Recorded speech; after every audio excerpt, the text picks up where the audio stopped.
Stay tuned. The Rizzo Show is next, and we are going to do our best of and worst of. You can play along at home. You ready? Let's go. It starts now. The Hard Rock Rocksino Northfield Park presents The Rizzo Show. And now your host, Tony Rizzo.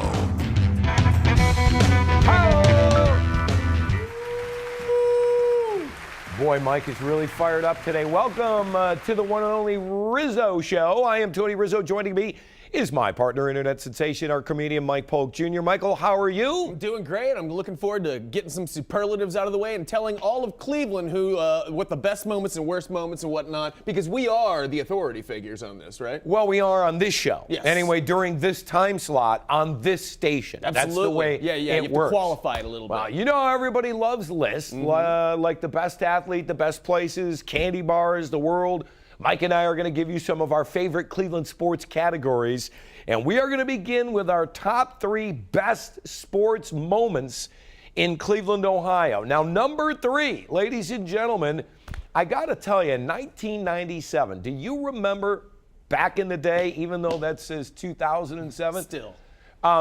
When we beat the Yankees, folks, I want you to understand how the New York media assumes victory for the Yankees. It's insulting to me. So this now gives me more of an even personal touch with beating the Yankees. I thought, to me, it was absolutely wonderful. Upsetting them. Yeah, I could also put the Red Sox last year. Didn't win a game. I almost mentioned that one in as the well. playoffs. I wanted to go that. Number 2, I went with the 07 Browns season. The last time the Browns won 10 games, I dubbed it the season of the dreams. It got run nationally. And I got to tell you, it was the season of dreams. The problem was that was the one year we won 10 games, didn't go to the playoffs. I know. I mean, teams that win 10 games go to the playoffs. Well, come on, man. I mean, it's so easy to pick our favorite moment. Folks, the only championship I have ever covered in Cleveland in 30 years, last year, I want you to know I was there. I missed being with family and friends, and of course all of you, but it was so magical.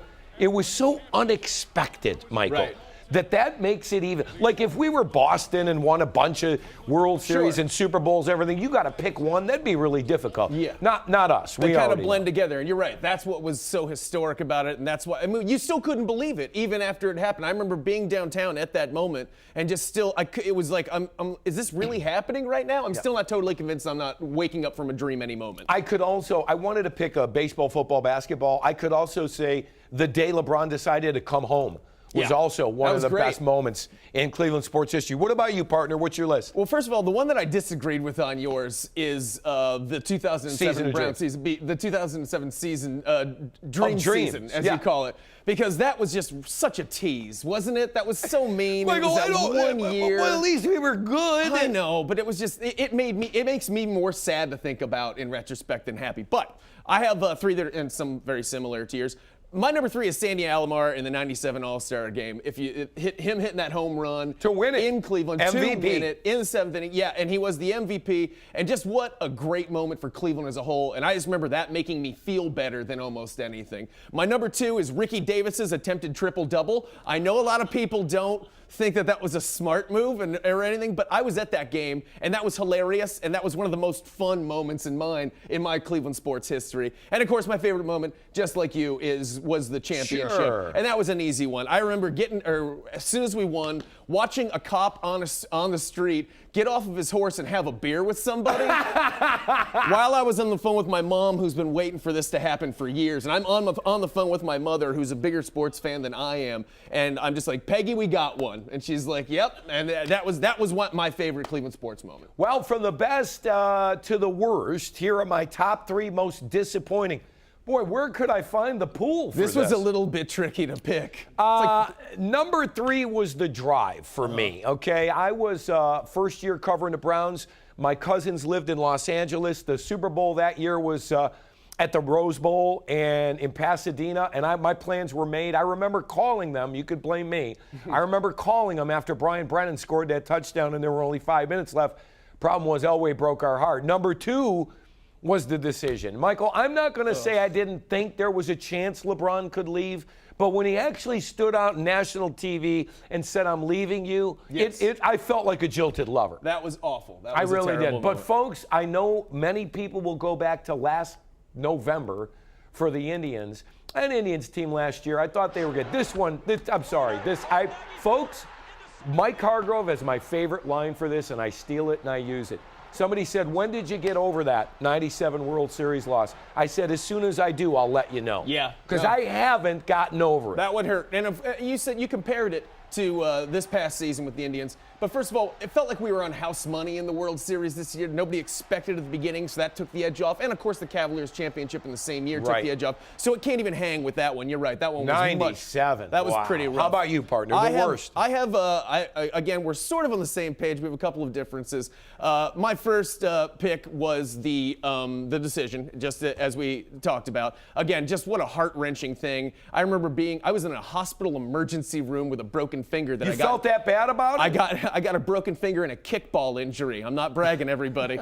But there was the TV on, some dude. I'm sitting next to some dude who just fell off a roof, and I'm sitting there waiting. And I'm the lowest priority, obviously, in the emergency room. And we're watching on the TV. He announced it. The dude who fell off a roof just got up, and he just went up and turned off the TV and sat back down. And we're just like, oh, that was brutal. Second had to be the Browns leaving. Oh, that was high on my list. That was huge. You know, that broke our hearts. And then, of course, number one for me, this might surprise you, was the Browns losing 10-6 in 2008. Right? What? Listen, there was nothing remarkable about this game whatsoever, and that's why it's the most disappointing moment to me. It was just one of the countless number of utterly meaningless, joyless games that have all blended together into an amorphous, hazy, shapeless, boring nightmare that we can't seem to wake up from. Is that Derek Anderson? Yes, the November 30th, 2008 game is the saddest game, not because something remarkable happened, but because, as usual, nothing whatsoever happened, and that's what made it so depressing. Next up, the best Cleveland sports stars that I have covered in my time here, of course.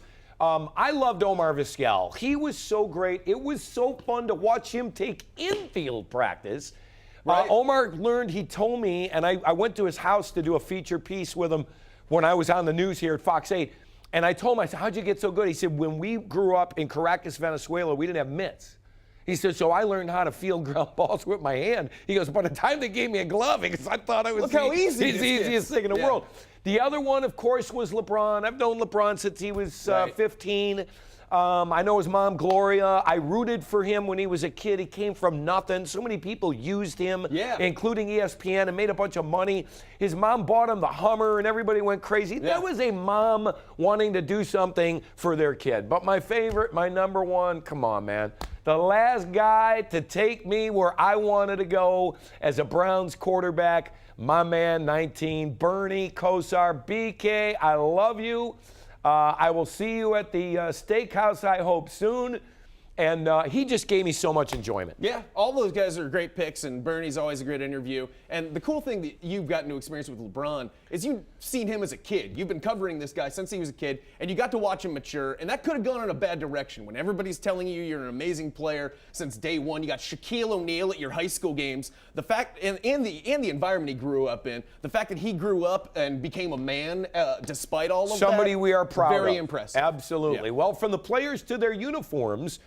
And, Michael, there have been some bad ones throughout the years. We start with the Indians' red. I call them the Santa Claus uniforms. I remember those. Back in the 70s, poor Frank Robinson, his first game as an Indian, he had to wear that uniform. That was pretty bad. And then I was not a fan of the blue and orange Cavs. It's a bold stance. I'm a wine and gold guy all day long. Little known fact, you know why the Cavs are wine and gold? Nick Milletti went to John Adams High School, and their colors were wine and gold. And that was their owner, and that's why he picked wine and gold for his team's colors. And your least favorite, what were those? Come on, Mike. Yeah. What is this? What are the... Do you know we have to wait 3 more years till we can change? You got to wait 5 years. I know. To change your jerseys, folks. It's ridiculous. Michael, do you know anyone that bought a Browns jersey? Like, what I have no Do idea. you have a color combination you like? I don't. No, none of them are good. They're not. Don't you think the brown on brown, we look like a bunch of poop turds? That's gross. We do look like poop turds. And when you're as bad as we are, that makes it How only about worse. you, partner? All right, mine were real easy here. I chose the Cavs black aqua uniforms from the 90s. Those were hideous, as you'll recall. Remember Tractor Trailer filling those bad boys out pretty well. You didn't like the Force jersey? No, look at those. He looks like, what's he doing? Is that Hector? Who is that? That's a Kate? long sleeve collared shirt. That's the 1982 Cleveland Force uniforms. I went deep. Absolutely worst looking for me though is the Cleveland Gladiators basic black on red, only because they look. I know that they are an arena football team, but could they look more like a fake team from a football, like a movie football team where they couldn't afford to license the NFL? That's why they're so bad. By the way, I am offering up my services to the Browns the next time around. I've got the uniforms. I've got you covered. Coming up, who are your favorite Cleveland coaches? We will reveal them when we return. I've got a surprise in there. What a surprise this is going to be now. Look at this. We're showing him already. I didn't pick him because you did. Okay.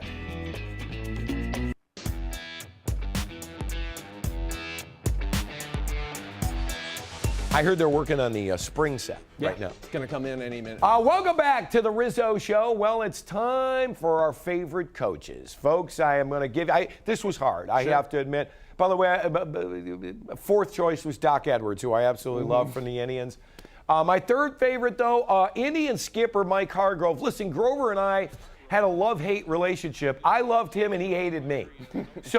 But he's such a good sport. Folks, I cannot tell you how hard it was for Mike to manage all those personalities of those Indians teams in the 90s. I gave him a lot of credit. My second favorite, and this might surprise you a little bit, but it's Bill. I mean, wow. You know, Bill and I, there is a picture I have of Bill with his daughter and me with my son when they were both 3 years old. I still have it, and every time he wins the Super Bowl, I show it to my son. He wants to, slit his wrist. Right. But, you guys got along? Yeah, I did. I got along with Bill. He didn't get along with a lot of people in Cleveland when he was here. I actually did get along with him, and now, come on, let's face it, he's the greatest football coach of all time. Absolutely. Now on to my favorite coach of all time, Lenny Wilkens of the Cavs. Folks, you might be going, wow, Lenny Wilkens. I did cover Lenny Wilkens back in the day, but you know why he's my favorite? Because I don't remember who the coach was for the Pacers at the time, Bob Hill maybe, but whoever it was, Lenny challenged him to a fight outside the Cavs locker room. Awesome. After a game that the Cavs lost. He cared more about winning than any coach or manager I have ever seen in my entire life. I wonder where you are now, Lenny. I hope you are doing good. How about you, partner? Lenny Wilkens is a badass, first of all. Absolutely true. Grew up in Bed-Stuy. You don't want to mess with him. Lenny Wilkens was also one of my favorite coaches. Wow. Now, the thing is, we weren't very specific about this, but we picked people from contemporaries. We could have put Paul Brown in here or something like that. But more people that we grew up watching. And I remember watching him through those 90s or 80s, 90s Cavs teams. And this was one of my first coaches, and I just loved the way that he operated during the game. Second is Marty Schottenheimer. Big fan of Marty Schottenheimer. That was really my first Browns coach that I remember watching and whatnot. And I associate him with a positive time in Browns history. Right guy for the time. Yes. I don't know if Marty could coach today. I agree. But he was the right guy for the Browns when they were good. And he did a great job when he was there. And then my number one, do you have a guess, Riz? Do you want to guess? Uh-oh, there he is, Terry Francona. This guy does a great job in the clubhouse, as we know. He also, Mike, why don't you just tell me? Terry he has a great sense of humor, but he doesn't like to do funny things. He did it with us last year. He did. He was willing to do willing to deal with us, and I know you appreciate it. I did, but that's not exclusively why, Terry. That was great, and I appreciate it. But he's just done an amazing job putting this roster together and putting in a bunch of moving pieces throughout the year to put out a great product every year. Well, do you have? I have to go. We didn't do it as a category, but favorite owner got to be my guy Dan Gilbert. Yes. Not just because I've been on his private plane, folks. By the way, if the Cavs go back to back, he said he'd give me the plane for a day. Wow. You're on there with me I'm if flying that around. happens. But I think Dan delivering a championship to Cleveland, that's an absolute no-brainer. And 100% agree with you. You probably are going to go with Jimmy. Yeah, no, not just, I should. You're right, out of respect. I mean, who else do you, he's your main man, right? Yeah, Dan Gilbert's shown a heck of a lot of commitment to this team, obviously. And one of my favorite things about that guy is he really does, he gets so excited about basketball. He's like a more tolerable Mark Cuban, in my opinion, because he really loves, picture like Randy Lerner, who's just like, do I still own a football team? Why don't it just go away? Where Dan Gilbert is excited, he wants that team to be awesome, and he's been willing to spend money to do it. How about the Dolans? How they've come full circle. Sure. When they bought the team, they made a bunch of promises. They kind of didn't deliver. They didn't spend money. Then the poor people, when they did, they got screwed with, guys getting injured and everything. They have really stepped up. And, Michael, I got to tell you, the Indians have a chance this year. They really do. Where do you think that Dolan's progress comes from? Do you think it's age and time? Do you think they get tired of all of us telling them how cheap they were and whatnot? Do you think they finally have just broken down? Or do you think they're just getting older and this is more important to them now than their businesses or what it used to be? I know they want to win specifically for Larry Dolan, who Okay. I know Paul runs the team right now. Yeah. But Larry's the guy that bought the Indians initially, and it'd be really nice to deliver a championship to him and all of us. Well, they're doing a great job. Keep spending your money to please us. There, let's see if it works. $60 million, 3 years, boom, we're in. Thanks. Remember, we're with you. All these teams, all these coaches, we are with you, win or tie. When we return, we are going south of the border. How about a little Mexicano food as Riz on the road takes off? Stay with us. All this talking of best of, worst of, it's made me hungry and thirsty. Got a great place for you, folks. Want a fresh margarita and some great Mexican food? Let's go. Hey, gang, today, Riz on the road heads south of the border, actually North Olmsted, one of the best Mexican restaurants in all of Northeast Ohio. Welcome to Nuevo Acapulco. Let's head to the cantina. Here at Nuevo Acapulco, they are known for the best margarita in Northeast Ohio, but it's much more than that here at the cantina. In fact, our host is Charlie, and he has 4 wonderful cocktails set up for us. What are you going to make us today? First of all, here it's the vampire. The vampire? Yeah, vampiro. Yeah, I dated a few in college. We call it vampiro. Yes, okay. In Mexico, it's a really popular drink in Mexico. So Guadalajara City. is that squirt? Yes, it is. Diet squirt. Well, in this case, it's diet, but Okay. you can use regular. Low cal. Folks, Yep. this is a low calorie cocktail, trust me on that. So what this is actually a shot of tequila Okay? It's a healthy shot there. of your preference, In We this used case, to call that an Ohio University shot know, there, yes. Charlie. Right. we put the squirt. We add sangrita, Sangrita. Very nice. and this is the vampire. This is the vampire. Yes. Can I give it a Of try course. here? All right, Try let me go. it Now, yourself, should see I how you like it, squeeze yeah. a little lime in here You or can no? squeeze the lime, yeah, Yeah, of course. we'll squeeze. There we go. That will give Lime. better taste. For a better taste. Folks, You I can want just put it to inside remind there. everybody that I'm not driving here this edition of the Rizzo Show. Let me. Blah, blah, the vampire. It's the Margarita Acapulco. Margarita Acapulco. Yes. Okay. Okay, which is regular margarita. Okay. This is the holder for the beer. Beer. Yes. We're going to put beer in the We're going margarita? to put a coronita, a baby corona. Yeah. Okay. There you go. Oh, yeah. All right, now, this is beer, margarita, and Sangrita. sangrita. Let me taste your way. Ooh, almost tastes like a little champagne there with the beer in there. Oh, excellent. We'll be taking this one home. All right, next up, number 3, what do we have? Yes, Tony, this is the michelada. It's kind of like a Bloody Mary with beer. That's what it is. Bloody basically. Mary with beer. Yes. Okay. In this case, I have the michelada mix here. It has different spices, lime juice, spicy sauce, soy sauce, and it's all mixed together. I'm going to add a little bit of hot sauce. Oh, I like hot sauce. I'm all about hot sauce. All right. That's good. We want to add the beer. So this is a Bloody Mary with beer. Can you give a little taste? Yeah. You need to add one. Yeah. Ooh, very good. Different. Very different. Good for hangovers. Hangovers. What are those? And finally, you have created a new drink just Yes. for the Rizzo Show. Exactly. I name it Sky Margarita. Because once you have one of these, you're in the sky. Exactly. That's why I name it that way. One shot, Patron Silver, Patron Orange. A little Grand Marnier, a little margarita mix. Let's give it a try. Ooh, I think that's my favorite. The Sky Sky Margarita. Margarita. And trust me, folks, you're not going to have 3 or 4 of these. Good work, Charlie. Thanks, Tony. Nuevo Acapulco. I guess they're still asking for the Rizzo one out there. We appreciate it. Head out to Nuevo, folks. That's so great Good on the joint. west side.